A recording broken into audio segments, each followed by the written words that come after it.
So again, welcome. Nice to see all of you here on this beautiful Tuesday morning. Normally we're on Wednesday, so it's a bit of a switch up this week, this time. So I'm Erin. If I don't know you, I'm the owner of Vintage Fitness. We do personal training for seniors, and we've been doing it for 18 years now. We have trainers and seniors fitness experts across the Greater Toronto area. And today we're going to talk a bit about gardening. And we're going to do that because a lot of our clients like to garden, and some of them talk about wanting to garden, but are just worried about being in pain the next day, or we go see them as their trainer and they are in pain from work that they've done the day before. So we thought it was really important to talk a bit about gardening, how to get ready for gardening. And I'm really excited to have one of our trainers, Anna, who is an avid gardener herself. She's a registered kinesiologist from Brock University and has been working as a personal trainer for about 3 years now. So she knows a lot about gardening and she knows a lot about exercise in seniors. So a huge welcome to Anna. All right. Thank you very much for that introduction, Erin. I'm very excited to be teaching the webinar today. So let's go ahead and get started. And as Erin said, if you have questions at any point, I'm happy to answer them. Okay, so I always like to start with the why, because I think that's very important. So why do we care about making sure we can garden pain-free? Why are we doing this webinar? So of course, it's more fun when you're not in pain, and we want you to be able to also extend your growing season. So if you're in a lot of pain, you're more likely to stop earlier in the season, and our growing season is so short in Canada anyway, so we want to try to maximize that. And then I'm a firm believer that no matter what age you are, we want to make sure you can do the things you love. And I know a lot of you are here because you do love gardening like myself. So we want to make sure you can continue to do that. And we also want to decrease your chance of injuries because that makes it more difficult to do other things you love, which could be like hanging out with your grandkids, crafting, anything. So that's kind of the why behind why we're doing this webinar today. Okay, so this is kind of a breakdown of what we're going to go through, and then also just a summary of my tips here. So really important to ease into gardening. So I'm going to go into each one of these in more detail. So just briefly going over them right now. We also want to warm up before we start gardening. So gardening is a form of exercise. We want to make sure we're preparing our body for that. We want to use correct lifting procedures if we do need to lift items, and we want to change positions often. Also important to ask for help if you do need it, and to recover from gardening so that we can keep gardening. And of course, you want to stay active throughout the whole year. Erin, I just wanted to check really quickly here. Is everything in terms of what you can see on the screen okay? Can you see the bar at the top? I see ease into it, and then a cute dog holding a plant, and then Okay. some tips. But Yeah. none of the Zoom features. Nope. Okay. It's I all just good. wanted to make sure I didn't want anyone to be distracted by that. Okay. Yeah. So as I was saying, we want to ease into it. So gardening is quite a physically demanding activity, depending on what you're doing. There can be a lot of lifting, twisting. If you're digging out garden beds, stuff like that, it can be a lot on the body. It is going to require strength. And because there's a lot of different positions we're going to be in, it does require mobility and flexibility as well. So if you do too much too soon, you definitely can have injuries. That's how injuries generally are caused, is if we have underloaded our body and then we overload it with certain stimuli, then we can have an injury. So a really good way to think about it is, if you were picking up running for the first time, would you try to do a marathon right away? Probably not. So that's why we want to start nice and slow. Some of the research suggests that when you're kind of starting out for the season, try not to do more than an hour at a time until you get more used to it, or take breaks as needed. Okay. In terms of warming up, It doesn't have to be something super complicated. I like to keep it super simple. It's something that I started doing when I was injured and I still wanted to garden. But I've really noticed how important it is. And a joke I always say with my friends too, because I have so many injuries, I've started doing a lot more warm-ups. And it's kind of the same with gardening as when I go skiing. And I always make the joke, you can know who the kinesiologist on the ski hill is because she's the one doing squats in her ski boots before she starts skiing. So same thing with gardening, but something that everyone here can adopt as well so that you have less chance of injuries. So I've broken down a few exercises that you can do here for a warm up, and then extra exercises if you have concerns for your wrist, your shoulder, anything like that. So instead of going through all of them one by one, I'm gonna just show you guys a little video that I took. It'll be a lot more interesting than me reading it out to you, okay? But there's always modifications for exercises if things are difficult for you, if you need to do more of it sitting. So I kind of detailed that here. So I'm gonna go ahead and play the video for you now. Hi everyone, my name is Anna. I'm a registered kinesiologist and one of the trainers with Vintage Fitness. We're here in my garden today, and I'm going to show you a really quick warm-up that you can do before gardening.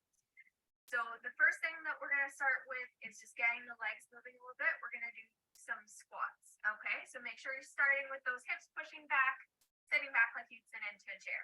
If that's too hard, you can always do a sit to stand or even just a quarter squat, so a smaller movement, okay? We want to get the arms moving as well. So we're going to do some arm circles, 10 each direction. Get them nice and warm. With gardening, sometimes we have a lot of twisting to do, so we want to make sure we're preparing our spine for that as well.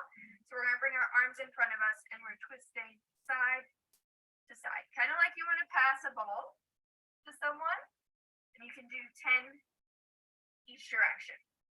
When we have to do lifting, we definitely use our legs a lot, so we want to make sure we're warming up the back side of our legs as well. One of my favorite exercises for that is something called a windmill. So you're going to bring your arms out to the side, you're going to twist and touch your toes.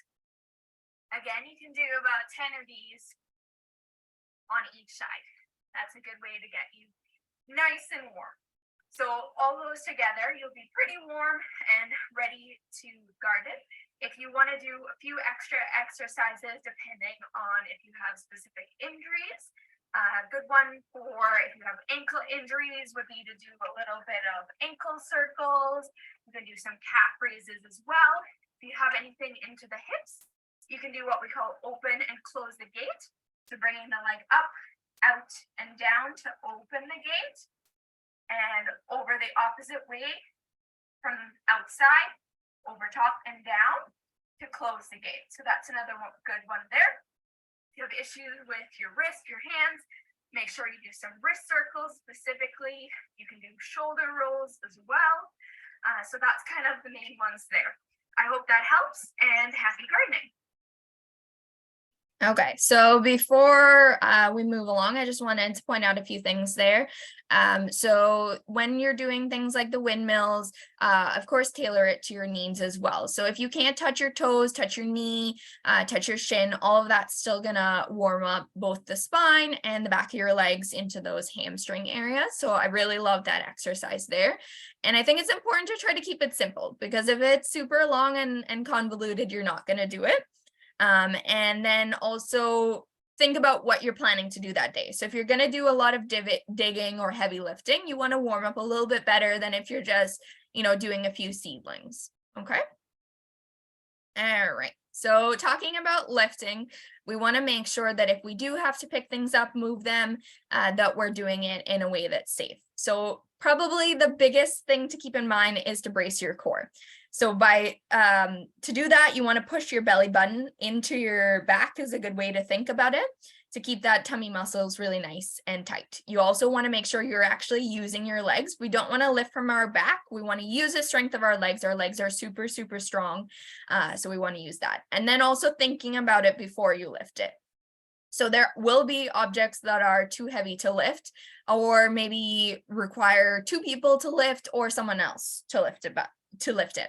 So I always like to think, will I regret lifting this tomorrow? And if the answer is yes, then you probably either need help or you need to get a second person in there, or just defer the task to someone else. Or with cases of soil, sometimes it's easier to just take out what you need rather than lifting a huge bag. So I do have another little video here about how to lift properly. So I'm going to play that now for you. Hi, my name is Anna. I'm a registered kinesiologist and one of the trainers for Vintage Fitness. Today we are in my side of the house garden, and I'm going to be showing you how to properly lift so that you don't hurt yourself during the gardening. So we want to make sure we're really using our legs and our core to make sure we don't hurt ourselves. So we want to have really good posture. Try to keep the spine fairly neutral when you squat down. So bending those knees, keeping the back nice and straight. You're going to pick up the object that you want to grab.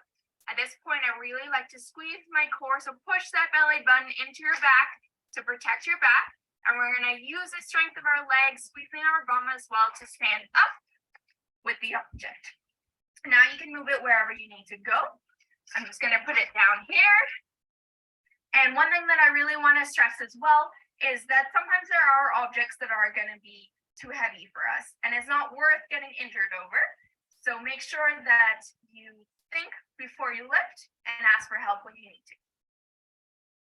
So just a few points there as well.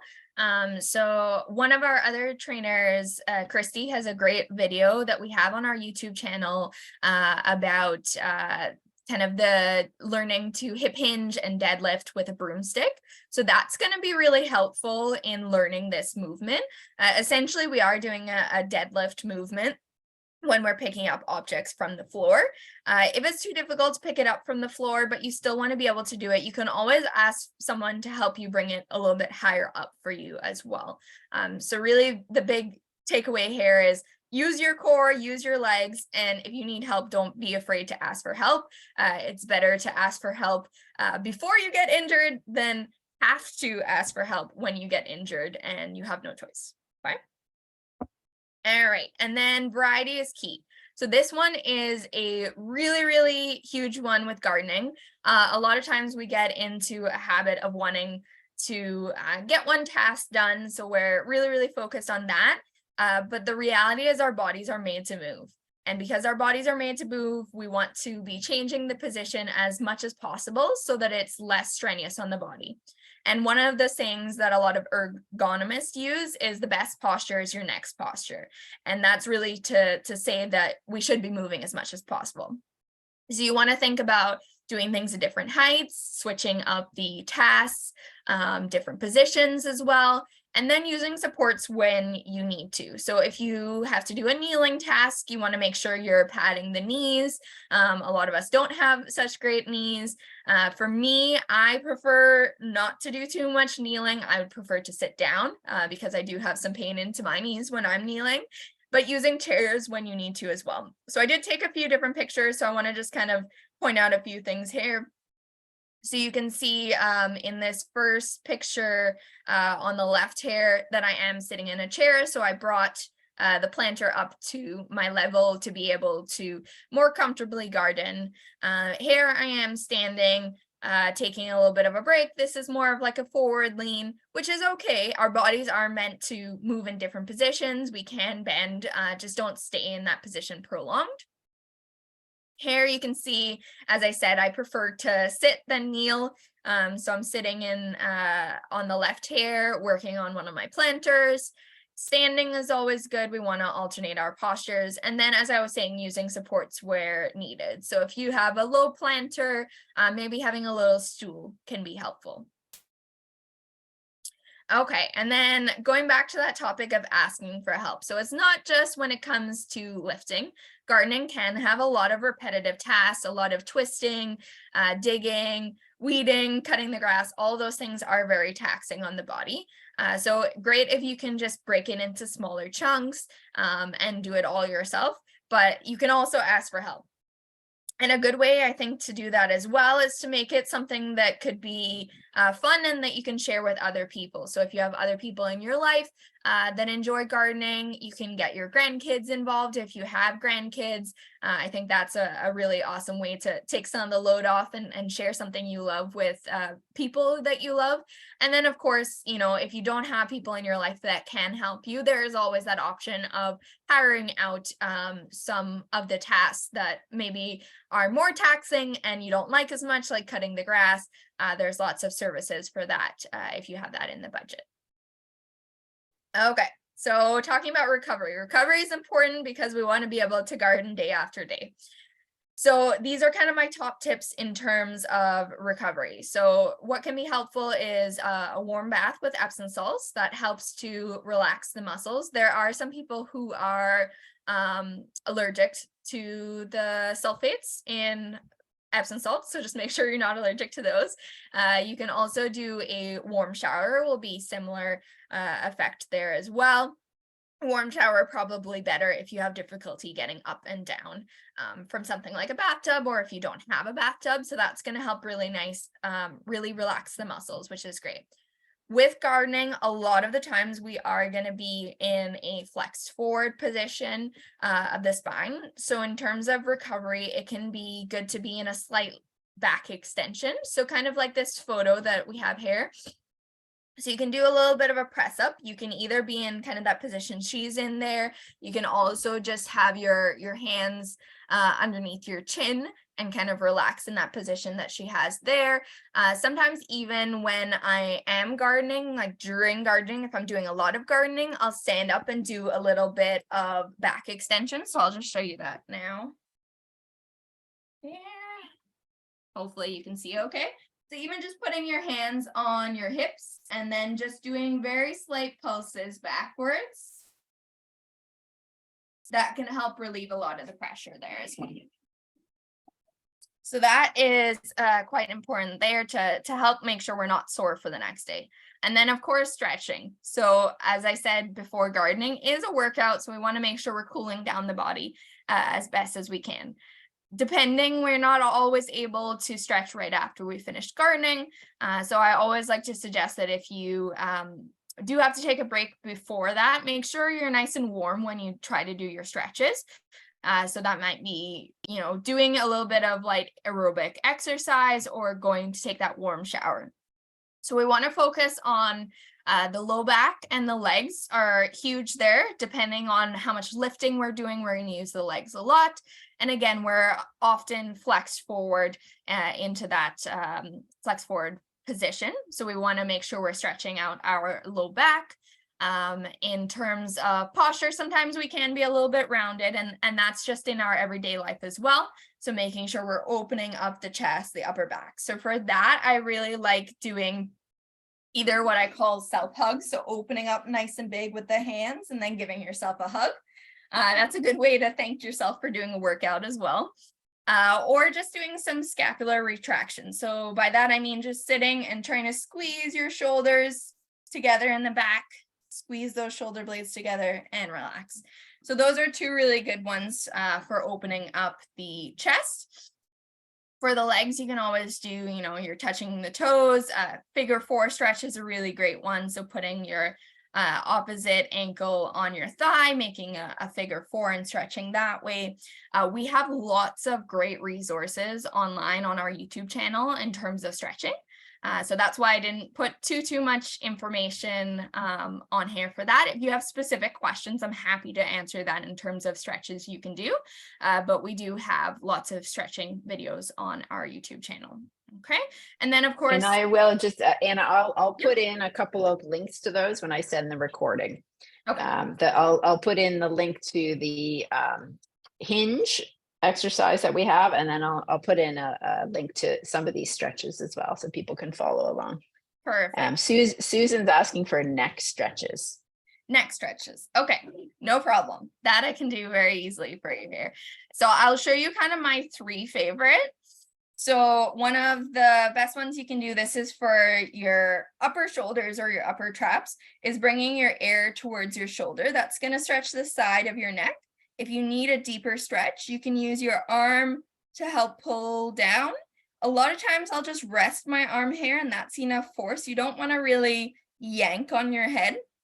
Even just having your hand there is going to help bring it down. So that's going to stretch there. The other one that I really like, and one that people don't do as often, is for a muscle called the levator scapula. So what you're going to do is essentially try to sniff your armpit. So you're going to kind of turn and look like you're going to sniff your armpit, and then you can put your hand on your head. And you're going to get a slightly different stretch there, a little bit further back. So that's a really good one there. The other one that I really like to do, which is not necessarily neck specific, but kind of loosens up all the muscles around the neck, is just doing some shoulder rolls, getting those shoulders moving. That kind of helps to relax the neck. Of course, you can also do chin to chest to stretch the back of the neck. And that's another good one. And just keeping the neck moving, so turning side to side, can also be helpful. Does that answer your question, Susan?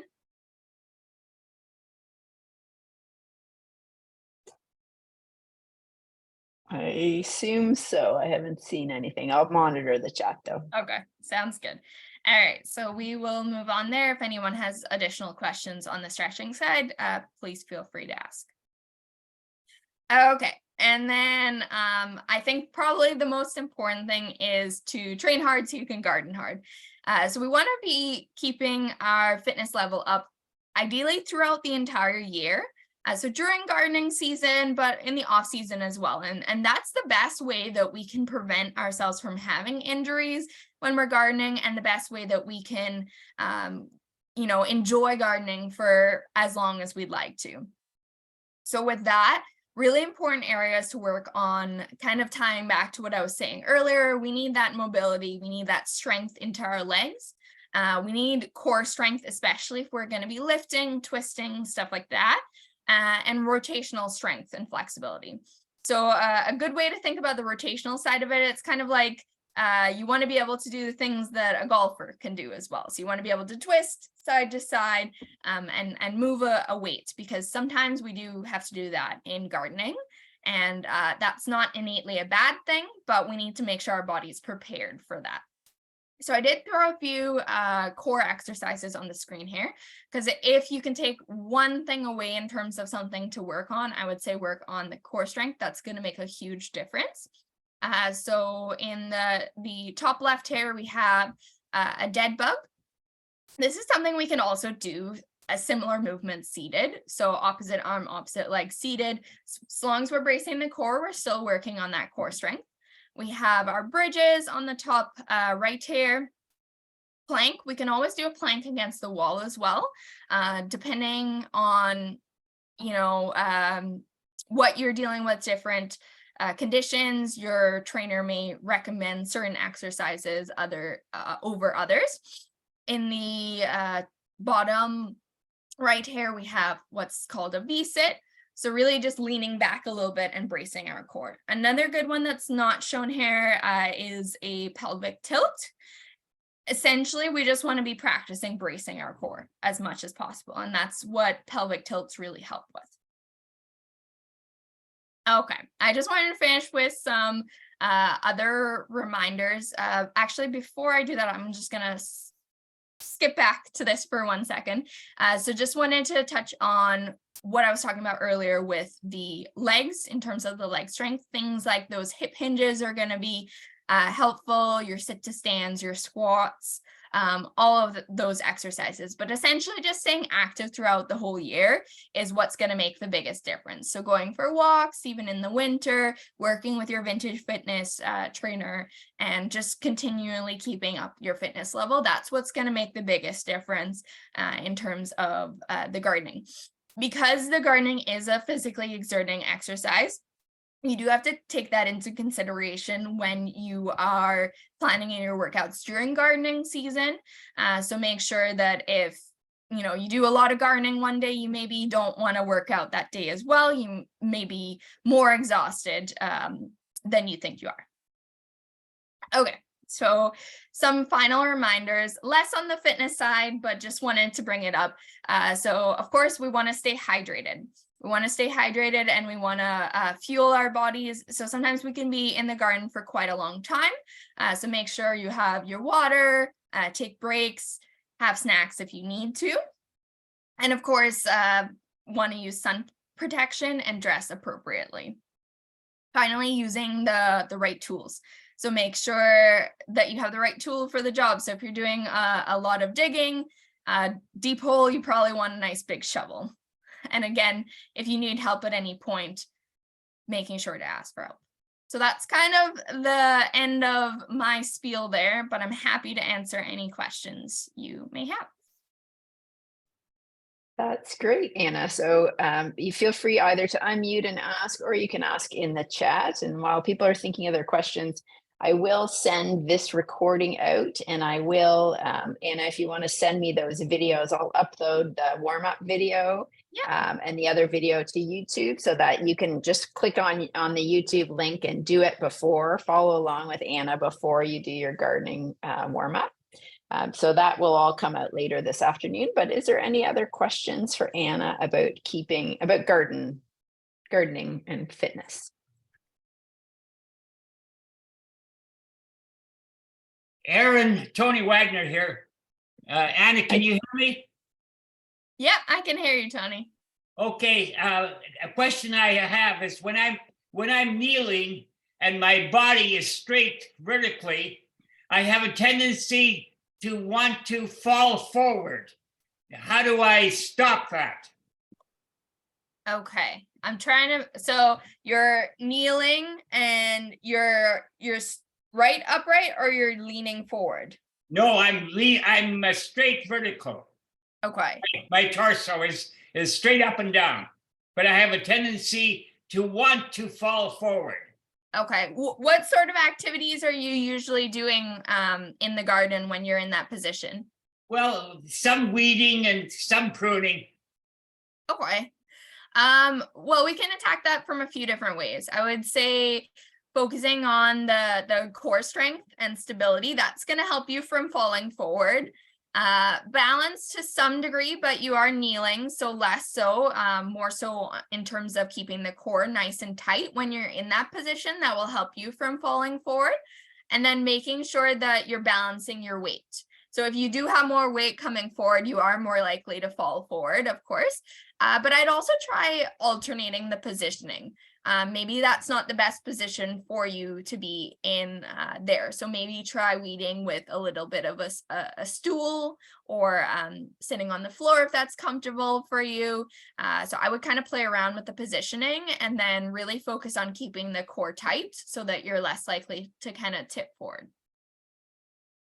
Does that answer the question? Well, that answered that question, yes. The other one I have while I have you is getting back up on my feet from the kneeling position. I must look very, very awkward to the observer when I do that. And how do I do that gracefully, if possible?